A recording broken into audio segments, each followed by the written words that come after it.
Assalamualaikum warahmatullahi wabarakatuh. Anak-anakku, alhamdulillah pada kesempatan hari ini kita masih diberi kesehatan oleh Allah.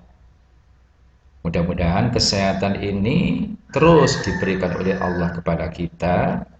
Untuk itu, agar kita menjadi orang-orang yang betul bersyukur, mari kita ikuti pembelajaran pada kesempatan hari ini.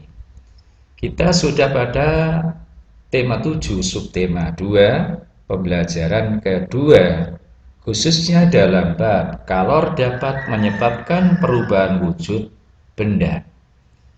Untuk acuan agar kita sampai pada pembelajaran kali ini, maka di sini kalian perlu ketahui bahwa tujuan pembelajaran kita yang pertama, dengan menyimak ilustrasi media PowerPoint, peserta didik mengetahui kalor dapat menyebabkan perubahan wujud benda.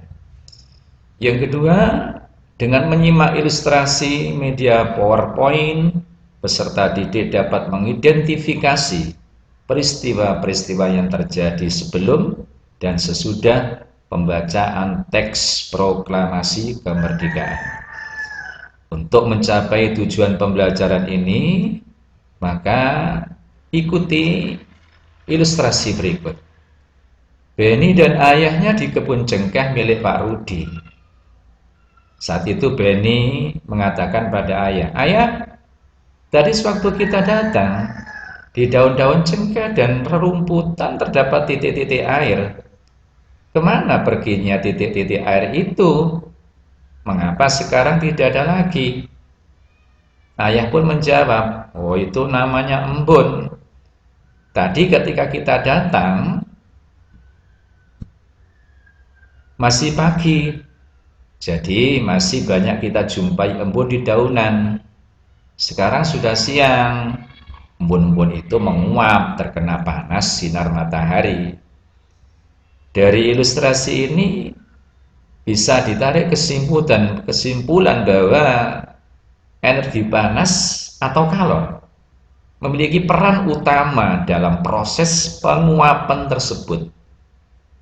Artinya berarti energi panas dapat mengubah suhu benda dan dapat mengubah wujud benda.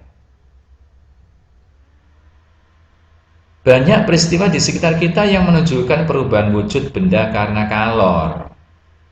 Di sekitar kita, di sekitar rumah kita, kamu akan menjumpai peristiwa itu. Nah, bagaimana dengan peristiwa sebelum, saat, dan setelah pembacaan teks proklamasi? Peristiwa apa sajakah yang terjadi? Mari kita pelajari bersama. Anak-anakku,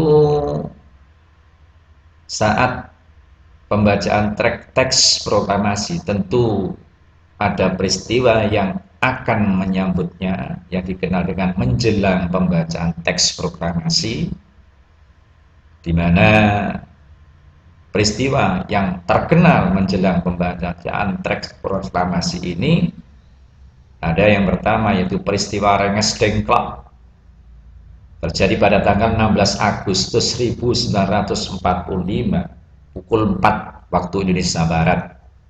Bung Karno dan Ibu Fatmawati, Bung Hatta dan Guntur Soekarno Putra dibawa ke tempat ini oleh pemuda-pemuda agar tidak terpengaruh oleh Jepang dan mendesak golongan tua untuk segera memproklamirkan kemerdekaan Indonesia. Yang kedua,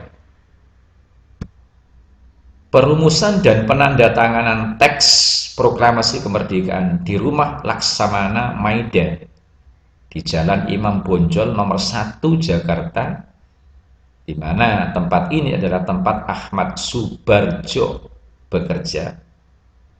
Mulainya adalah pukul 23 tanggal 16 Agustusnya, selesai pada jam atau pukul 4 pagi 17 Agustus 1945. Anak-anakku yang Pak Maskur sayangi, lalu peristiwa setelah pembacaan teks proklamasi, yaitu yang pertama penyebaran berita proklamasi kemerdekaan 17 Agustus 1945 dilakukan melalui berbagai macam cara, diantaranya menyebar pamflet melalui radio, surat kabar, menugaskan gubernur yang dilantik tanggal 2 September untuk menyampaikan ke daerah wilayahnya. Yang kedua, sambutan rakyat di berbagai daerah. Dukungan rakyat secara spontan, dadak, antara lain rapat raksasa di lapangan Ikada, yaitu Ikatan Atletik Jakarta, pada tanggal 19 September 1945, dan adanya tindakan heroik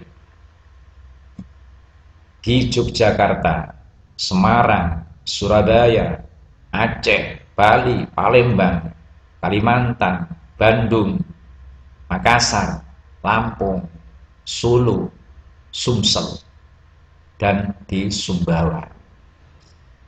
Anak-anakku rahimakumullah, sepintas penjelasan lebih detail dan jelas silakan kalian baca di PB2 di buku paket kalian.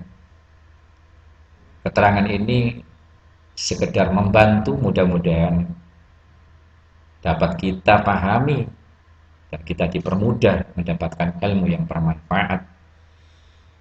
Akhirnya saya akhiri, assalamualaikum warahmatullahi wabarakatuh.